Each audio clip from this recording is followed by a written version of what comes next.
This was a tough video to make. Asterisk. I'll get to that later.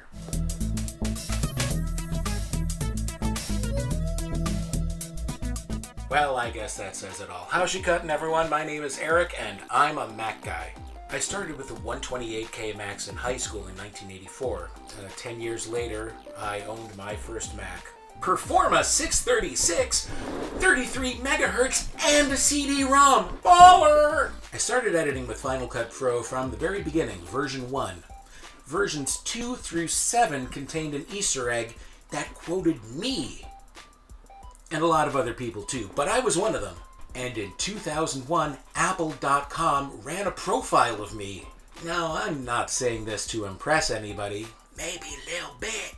I'm trying to convey my long-term commitment to the macOS ecosystem. Tim Cook, I love what you're doing, but we gotta talk. I've changed. We both have. And it's gotten to the point that the pain of leaving isn't as bad as the pain of staying. My most recent Mac was an early 2011 MacBook Pro. Over the years, things started failing. The trackpad, many of the keys, one of the USB ports. The backlight on the display wasn't really extra super reliable. And the battery life? And so my laptop slowly transformed itself into a tiny desktop.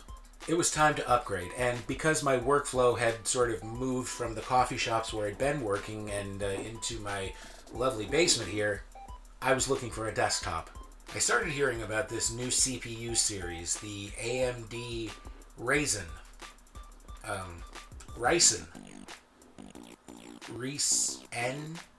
Something other. The story I overwhelmingly heard was that they had great power at an impressive price. And I must say, as a Mac guy, that was a weird, unfamiliar phrase for me. Yeah, that was kind of a burn, I'm sorry. Just stay on the high road, stay on the high road. Well, clearly I cannot defect, for I am a Mac guy. Most of my work takes place in browsers, and Microsoft Office, and Adobe Creative Suite. So I did it. I'll give you a rundown of the parts I chose. Now, I'm not going to do an extensive session of Ryzen stats, benchmarking thermals, noise levels, whatever. A lot of other people on YouTube have already done that, and better than I could. I started with the Ryzen 5, that's the 1600 non-X version. One nice thing is that the processor comes with a CPU cooler, the Wraith Spire. And people who are knowledgeable about this stuff say it's a pretty good cooler. The motherboard is an ASRock A320M Pro 4. Now this is one part that I would do differently if I were doing it over again. I would probably choose a B350 motherboard, and that way I could make use of the overclocking action. But the nice thing is, if I want to do it later, I totally can. Check it! A computing platform that hasn't been made progressively less user serviceable over the years. That's crazy talk. The graphics card is a Gigabyte GeForce GTX 1050 non-TI. Power supply is an EVGA 450 watt 80 plus bronze, non-modular, running Windows 10 from a SanDisk 120 gigabyte SSD, and for everything else, a 2 terabyte Toshiba hard drive. And all of this went into a Rosewill Micro ATX case. Now, you would never mistake this for a Johnny Ive creation, but it works. It looks okay. It was $20. The cable management? Yeah, I don't care. It's a non-windowed case, and I'm not approaching it as a showpiece. Lots of people love zip ties or Velcro strips. I had gaffer tape, so I used gaffer tape. After all, it's made to tack down cables and release cleanly when you need it to, so... Just kept a nice clear airway through the thing, stuffed the unused cables in one of the drive bays, and called it a day. Oh, and for RAM, I have an 8GB G-Skill Aegis stick. Now, I wanted to have 16 gigs, but I found a good price on Facebook Marketplace, and I figured I'd see how 8 gigs treated me, and so far it's been okay. When I want to upgrade, totally can.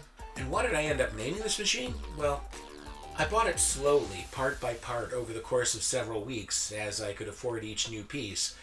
And even at this point, this case has spent most of its life being empty and non-functional. And I had been watching a lot of Arrested Development, so I decided to call it Home Fill. I know I'm seriously talking up the Ryzen here, but I want you to know my opinions are my own. I haven't received any financial compensation or merchandise for making this video. You need proof? Check how many subscribers I have. No company in their right mind would sponsor a channel as small as mine. Although, AMD, if you want to hook me up. So, to recap, my rig is a Ryzen 5 with 6 cores and 12 threads running at 3.2 gigahertz, 8 gigs of DDR4 RAM, that's at 2133 megahertz, GTX 1050, 120 gig SSD to start up, 2 terabyte hard drive for my data. All in all, it's about $600. Now, what would that money have gotten me if I'd stuck with the fancy computers that have a picture of fruit on the side? I checked out Apple.com, and the closest I could come to that price was the middle tier Mac Mini. That one has a Core i5. It's a Haswell, 2 cores instead of 6, running about 20% slower. Same amount of RAM. It's an older spec, DDR3, so it's slower too. The killer thing is, if I want to upgrade mine, I open the side, throw a $70 stick of RAM in, and I'm set. With the Mini, you can't upgrade that. It's soldered in good and tight. Now, when you order it, you can get 16 gigs, but that'll cost you extra. And by extra, I mean extra. It's $200 more. Moving along. Where were we? Integrated graphics, joy, no SSD, and the hard drive is half the size and 25% slower.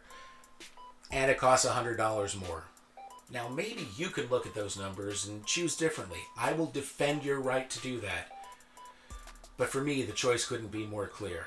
In the world of people who build their own computers and then talk about it on YouTube, this thing is pretty modest, but that wasn't the point. I needed a good amount of power at a price I could afford, and Apple is not in that market.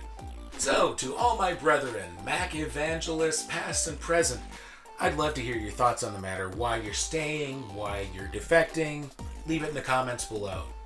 Oh, and about that asterisk, when I said at the beginning this video was tough to make, that might have been a little fib. Because if you take that term literally, this video was a breeze to make. Working in Premiere used to be a real struggle, and this thing flies.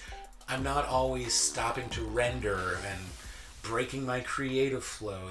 This thing just moves. You know, I remember the last job I edited with my MacBook Pro. It was for a film festival, and there was a strict deadline. If you get the thing into them by 7 p.m., you're fine. Get it into them at 7:01, no good.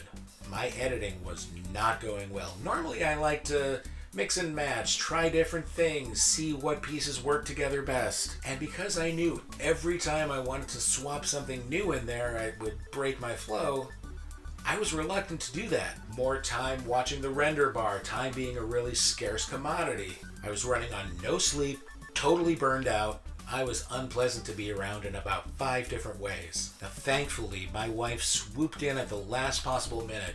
She did a crazy lead-footed 40-mile drive to the drop-off site.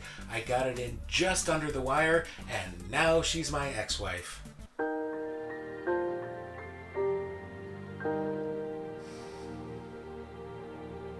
I'm kidding, of course. She is my ex-wife, but we had already split by the time this story took place. No, it's fine. We're great as friends. We're just kind of lousy at being each other's spouses. Look, different people have different ways.